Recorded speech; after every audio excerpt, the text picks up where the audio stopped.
Welcome to I Am Refocused Radio. Once again, we are here today, and just like any other time, we have another show lined for y'all. Today, we have a special guest. Her name is Jessica D. Ray, and as you can see on the overlay, she is a real estate agent. We're going to have some fun talking to her on the show, not just about her professionalism, but everything that got her to where she is today. I'm so excited to just talk about your experience from Montreal's suburbs.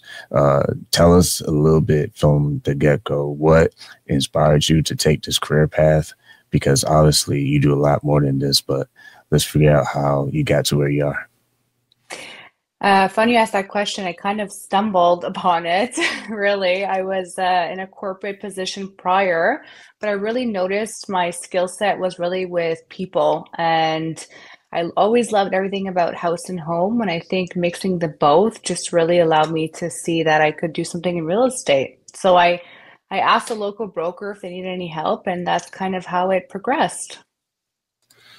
When you think about how real estate works, a lot of people on the outside, that's one thing that either A, they don't have the patience to kind of understand what it takes, and two, it's just a situation where unless you're actually in the field, you probably won't even know what it takes to do it. So kind of take us behind the scenes. What's the process that you get to go through day in, day out? You know, it's grueling. You constantly have to, there's a saying we have here, especially, is to list is to last. And so you have to keep getting those leads in. You got to keep nurturing your clients and really just focusing in on your current clientele as well. So that is basically how it is to last. And always need to keep providing knowledge, continuous education to your clients. Things change almost, quarter to quarter, things with the economy, everything really takes an effect to what the real estate market will become, right? So we always have to keep up to date, keep up with the trends. We are now TikTok personalities. So from the day to day, people think it's easy. It's what they see on Selling Sunset, which is not.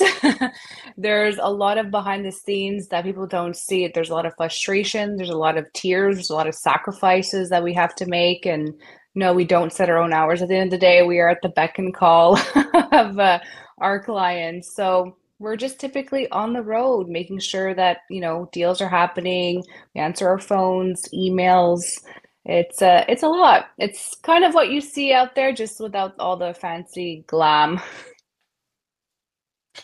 You read in your bio, you're all about helping people make smart and soulful choices.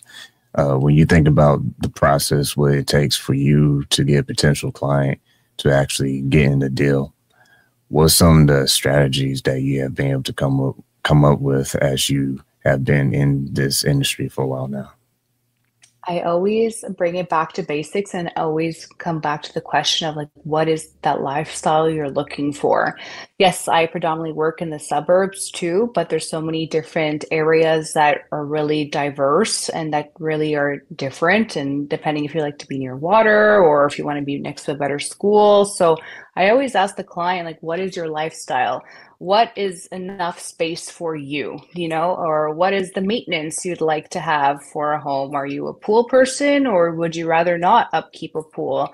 So people don't really think of these things, and I kind of like to have that approach with them to really realize to what capacity are they able to not just afford a home, but to upkeep it and to really enjoy their home. What's cool about this show is we have guests who are all over the United States and beyond. So international, you being selling in Quebec, that's a unique market. Tell us a little bit, some of the things that a buyer should know before buying or selling, living in Quebec. We have a lot of taxes. And your US dollar will probably go a lot further here. But to take the funny part away of it all. Here, so you guys have tax or attorneys. Basically, here we don't have that. We have someone called a notary, which basically does all of that sort of thing. So you guys have somebody that takes care of the titles and all that. This is something that is similar to that effect. So sometimes when I deal with clients from the States, particularly, because there is a lot of feeder markets from, especially your area too as well. People won't understand like what is a notary, what does that mean? And they just think the deal is done once it's confirmed, but no, the real estate agent actually goes along with you, holds your hand, and goes to this said notary with you versus just pawning it off to a lawyer or a title attorney. When you think about how the market changes, it, like you said earlier, is something that you got to go along with the ride. That can be very emotional for people. I mean, it's a big decision for anybody to navigate that time of their life when they're ready to invest. How do you blend strategic marketing with balancing emotional intelligence when you're working with your clients? Good question. I think it's also when we just recently had with the elections, also US always plays a big role with Canada as well. We also went through our very own here in Canada too. So that usually becomes a bit more of a quieter time where people are just really waiting to see what's going to happen, especially with the market. I feel like every time Trump says something or does something, it's either green or red, and we got to just play with it. So people, obviously, that plays with people's portfolios. So people really have to manage their expectations from their financial situation, right? So that really takes an emotional toll on people. People are a bit more stressed. I just tell them, like, listen, let this, it's okay. Like, this is just a period at a standstill. Take your time, and then we'll get to that point. It's relatively a slow time anyways during those specific times. So let's just reach back once we have, a confirmed answer, and that way you can make a wise decision. I always think it's best to take a pause. I'm sorry about that. Oh, no, it's okay. I always say sometimes it's always good to take a pause. I know everyone says it's like, no, go, make the deal happen. But then something happens and it's just not good for them, then you're stuck. Once again, listen on Refocused Radio and watching us online, talking to our special guest today, Jessica D. Ray. She has a website, jessicadray.com. You can check out all the things that she's doing. Got some nice property where you at. That's some really nice listings you have. When you think about how you are trying to deliver the best quality, the best, how does that kind of look like when you pull the curtains back, so to speak? What are some of the things you and your team typically have to go through to kind of vet what it is you want to put out there? We always do a run through. So when we solidify a listing, we do a run through of the property with the client. We actually have a sales coordinator with us as well too. That really helps us to kind of navigate and see if there's like a home staging needed or a light staging needed. Some people don't know the difference, but a light staging just means, we just rearrange a few things and add our own inventory to the photos to really set the stage and make it look really nice. Or we have third-party companies that really come in and bring furniture and all that sort of thing. So we really try to emphasize on getting this walkthrough done, seeing what really needs to be put in place to really, like I mentioned, set the stage and really showcase, how can we make this property stand out amongst the rest? And we come up with a marketing plan that really is tailored to each property. And then we go from there. We select the best photos, we work with the best photographers, and then we go from, okay, now what's the social media strategy behind this? How can we get as many eyes on this as possible? And thinking from that perspective, when you're at the phase of now, you're just trying to get as many eyes as possible to see this listing. What are some of the things that you learned seems to work pretty well versus maybe that's a off way of doing this because it doesn't track too well? There's been an influx of obviously real estate agents coming on platforms and just saying like, welcome to 123 Sesame Street. And so we try to really catch a great hook just so we can reel people in. I know at the end of the day, people really like seeing decor, designs, layouts, unique features. So we really try to focus on capturing people's attention that way, and then really focusing on what are the elements of the home that will really, want people to like or reshare. So that sort of thing versus saying, welcome to 123 and, 4 bedroom, 4 bath, that sort of thing. We kind of want to be a little bit unique and different. When you think about maybe some of the common mistakes that people might make when they're trying to make a decision between renovation versus selling, what's some of the ways you try to help them find clarity in that part and prevent as much pain as possible from happening during the process? When it comes to renovations, people sometimes just ballpark it and they don't really necessarily know the exact costs it really entails. So I always just say, like, really just get your quotes first before making that final decision. And obviously, we just had a video posted not too long ago from our team, basically saying, like, there's other options as well. There's also smaller renovations that can be done that will make a huge impact, such as resurfacing your cupboards of your kitchen versus demolishing it entirely. So we try to guide our clients in showcasing them, like, what are the options, getting the real price points, so that way they can be really well informed, especially if they're planning to flip a home. That's really important to note. And delays, because now workers, there's a shortage of people that are in the trade, and that causes a lot of time and money. Where you are, how are you seeing the trend for buyers who are like first time buyers versus those who are using it more like investing for owning their own property to rent out and stuff like that? What are you seeing is being popular right now where you are? So first time buyers are a little bit more frugal and cautious because the cost of living has gone up.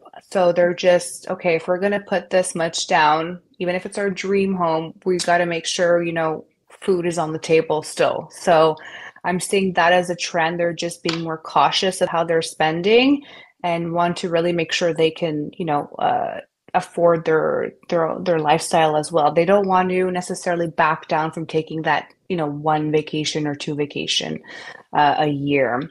For those who are investing more so, they're also a bit more cautious. They want to ensure if it's an investment property, people are renting the units out. Are they good tenants? Are they paying on time? Is there any issues there? And then there's also people that are just building a legacy now. If those, buying the top dollar priced homes, I would say, they obviously are looking for homes that really are going to be legacy homes, I would say. So if they're a waterfront property, if they're on a big, large plot of land, can they homestead on this property? So there's a lot of factors that they say, like, this could be a family type of home that could be passed along generation from generation. And you mentioned some of the things that people should be aware of, and that's lifestyle. You as an entrepreneur, I'm sure you had mentors along the way, people that you probably looked up to when you first got into real estate. What's some things that you felt was very valuable for you with your professional growth being real estate that you can probably pass on to people who are potentially thinking about buying a house in the future? I would say so. Since I started, which was almost a decade ago, I noticed, shifts, trends, and all that sort of thing. I feel like to warn anyone buying a house is just really focus on location. Location will always be that factor where no matter what, it will always gain in value. So location is always key. And obviously just upkeep your house. It's such a shame to kind of see people that just don't upkeep their house and it loses such value over time. That's just kind of my two tidbits I would give out, is just make sure you are also able to keep up with the maintenance of your home, because that is so important down the line. When you think about the economy, that plays a huge role. What have you noticed you and your team, as far as like what was some of the things that you find yourselves doing, uh, preparing when there seems to be uncertainty in the economy, which feels like all the time nowadays. What are some things you guys do to keep the spirits high and prepare for uncontrollable things that can happen?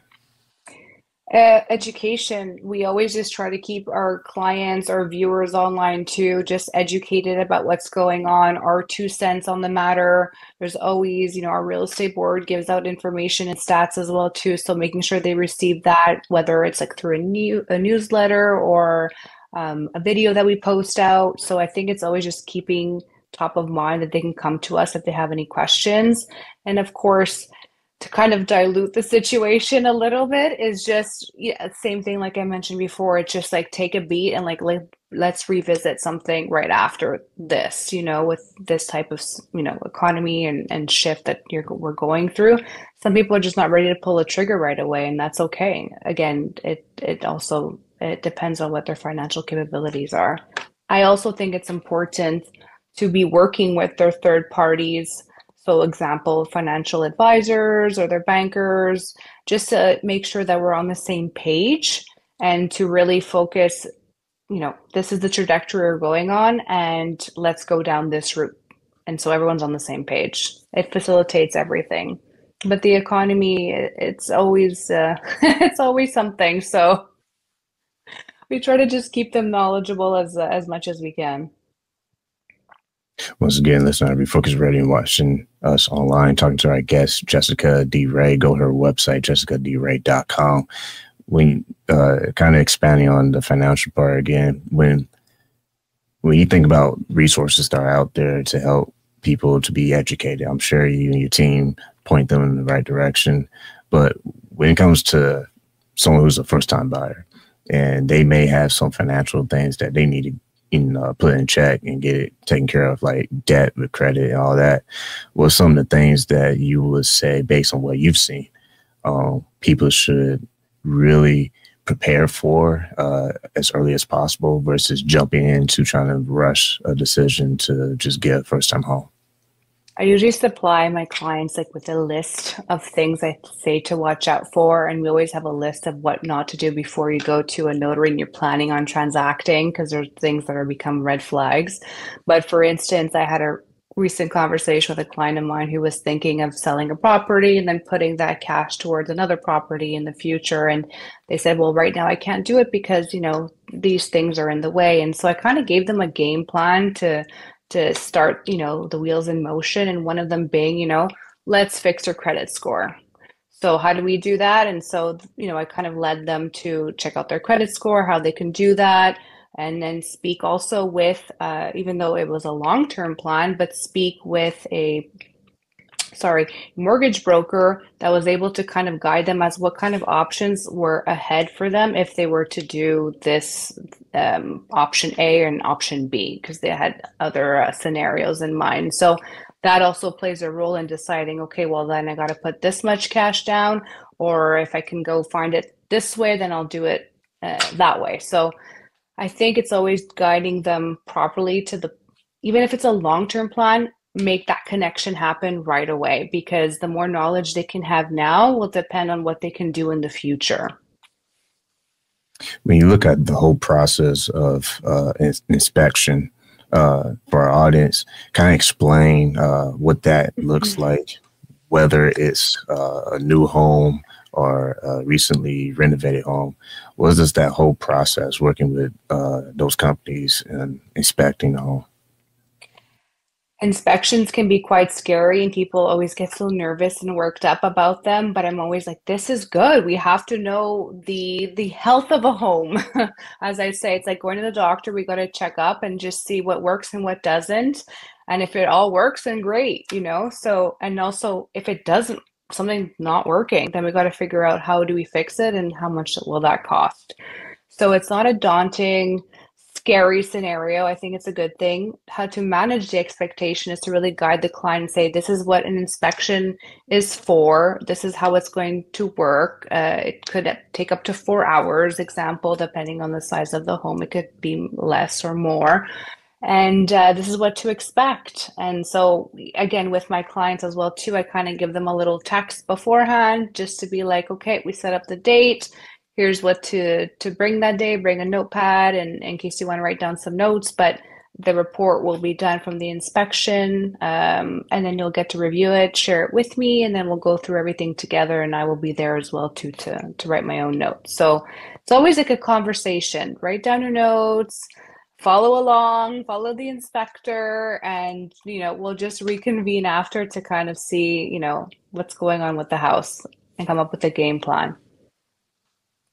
Being in this industry, what do you believe has been the biggest learning point for you that has helped you position yourself for success? Because, like I said earlier in the show, a lot of people don't know what it's like to be in the field in this industry. It looks a lot easier when we watch home improvement shows, but I'm sure it's totally different when you're the person on the front lines. I think it's to always you have to be a good collaborator in the business. I think people just automatically don't have the camaraderie with one another. At the end of the day, we're here to just do a deal, to get things done for our clients. So you have to be collaborative. There's no need to, be mean, or, if you see another younger broker in the industry, like, there's just absolutely no need to be mean at all. Like, be collaborative. They're here just to learn as well and get the job done as well too. So I think I would say is just learn how to collaborate, because at the end of the day, like, the client is looking for you to get the job done, and you can't do that if you're not collaborative. And so, and being collaborative also helps you find out what other, properties may be coming up on the market that could be best suited for your client. You just never know. So you almost become friends. And I think that's what's cool about our team, is that we're almost like friends with one another out in the field. So if we know of something, it's not like we have insider dibs or anything, but they'll just say, like, wait a few weeks, something will be really cool coming out, and so it gives us a good uphand on the market, and we kind of also can see and dictate pricing. I think that's always a good thing to note too, is keep abreast of what's going on in your market and prices, because everyone will ask, hey, I have this home in this area, 4-bedroom, 2-bath, like, how much will it cost? Knowing ballpark numbers is also a good thing, especially in conversations. So know your market and be collaborative. And speaking of collaboration and knowing your market, last thing I want to touch on is interior design. Eyes always, if it looks great, then that's going to be a nice motivator as well.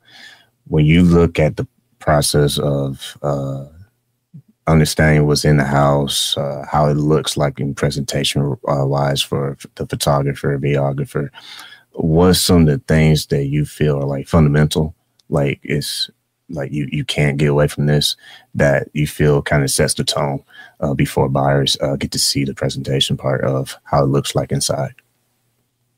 You know what? It's lighting. Lighting makes a huge difference, sorry. And also colors. So colors such as red, if you see red in a photo, even if it's a pillow or a basket or something, it really catches your eye, and you focus on that red item in the photo. So you avoid colors like that in that palette. So I think colors really play a tone. The more neutral or aesthetically pleasing it can be, that's better. Also lighting, people want bright, spacious spaces. So we want to emphasize on the lighting. Of course, we can't Photoshop lighting into photos and deceive the public, but as much lighting as possible. So that's why we also plan the times we take photos. If we know the sun is going to be in a specific spot for this property, we're going to take photos at that time. So we always make sure it's airy, bright, and colors. We just try to keep it as neutral as possible. And you have a extensive background in marketing. When you understand the whole process of being an entrepreneur, you know a lot more now versus when you first got into it. I'm sure it was like deep waters. You had to learn how to swim. If you had some wisdom to share to anyone who wants to get into real estate and wants to consider that as a professional career, what is maybe one golden rule, absolute, that they should keep in mind before they make that move?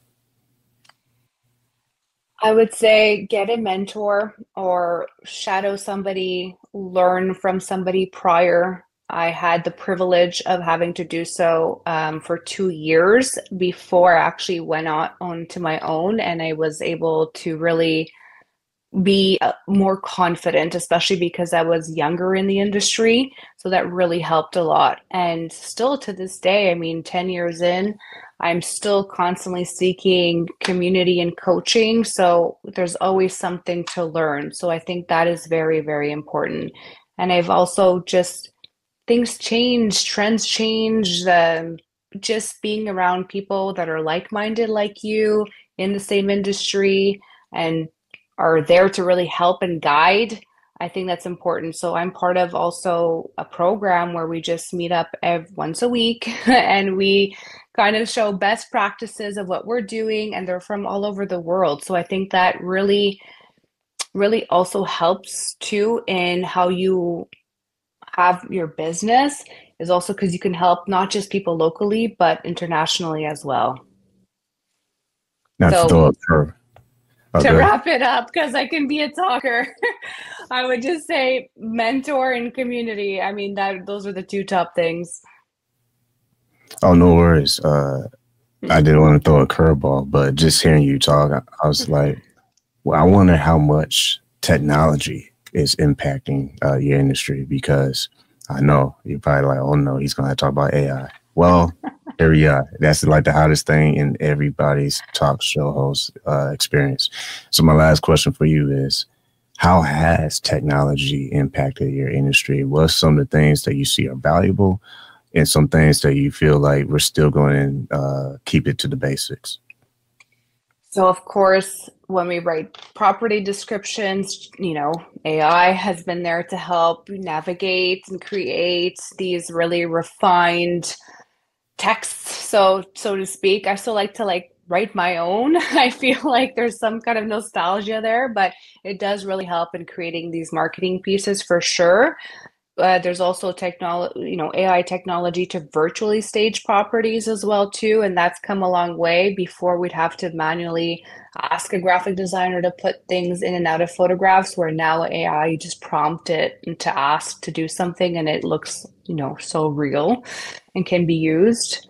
And the last part would be now, and it's still evolving and growing. We don't know where this could take us, but further along with CRMs and emails, but now you can almost make a market report with AI. It'll generate basically just, type in what you need, what you want, how many beds, baths, in this location, and it'll kind of give you a summary of how much it'll be worth.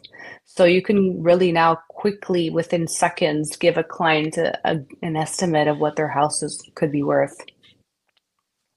So if you use it in a good way, it can kind of help speed up the process, if you will, get the ball rolling a lot quicker versus, if you only had just you in the office. This kind of gives you a more advantage, you think? Exactly. Or let's say you're on vacation and somebody's asking quickly, like, hey, just wanted to know how much is my, condo worth now after 2 years. I'm thinking of selling it. We'll chat when you get back. But how much do you think it can be? Well, you can do it within 2 seconds and send it over to them.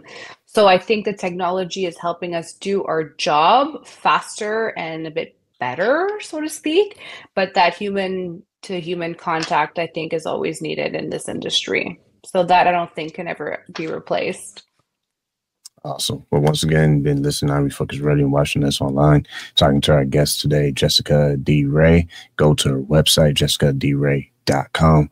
Like I always want to say to you, appreciate your time being on with us today.